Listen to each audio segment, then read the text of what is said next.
ஒரு டீச்சர் என்ன பண்ணியிருக்காங்க, 4 பொண்ணுங்களை வந்து அன்பை ரெப்ரசன்ட் பண்ணுற மாதிரி ஒரு பொருளை எடுத்துகிட்டு வாங்க அப்படின்னு சொல்லி அனுப்பியிருக்காங்க.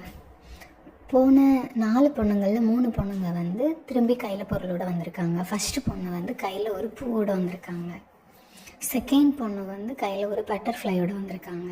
தேர்ட் பொண்ணு வந்து ஒரு குட்டி பறவையை வந்து எடுத்துகிட்டு வந்திருக்காங்க. 4வது பொண்ணு வந்து கையில் எதுவுமே இல்லாமல் வந்திருக்காங்க. அப்போ டீச்சர் கேட்டிருக்காங்க, நீ மட்டும் ஏன் எதுவுமே எடுத்துகிட்டு வரல, உனக்கு வந்து அன்பை வெளிப்படுத்துகிற மாதிரி எதுவுமே கிடைக்கலையா அந்த மாதிரி.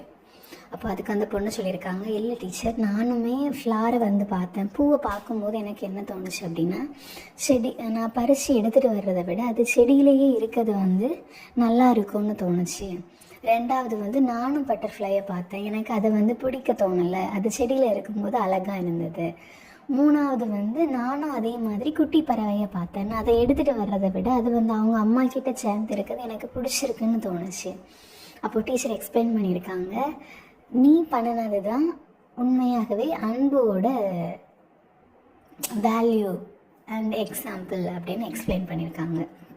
இந்த உலகத்தில் அன்பு அப்படிங்கிறது வந்து இலவசமாக கிடைக்கிற ஒரு ரொம்ப பெரிய விஷயம். எல்லாருமே வேலைக்கு போகிறாங்க, சம்பாதிக்கிறாங்க. நிறைய பேர் வேலைக்கு போகலை, அவங்க சம்பாதிக்கலை.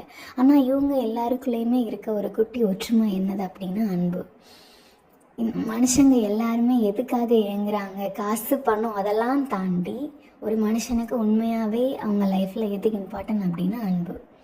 ஸோ நம்மளால் முடிஞ்ச வரைக்கும் ஒரு மனுஷனை கஷ்டப்படுத்தாமல் எவ்வளோ கொடுக்க முடியுமோ அவ்வளோ கொடுங்க.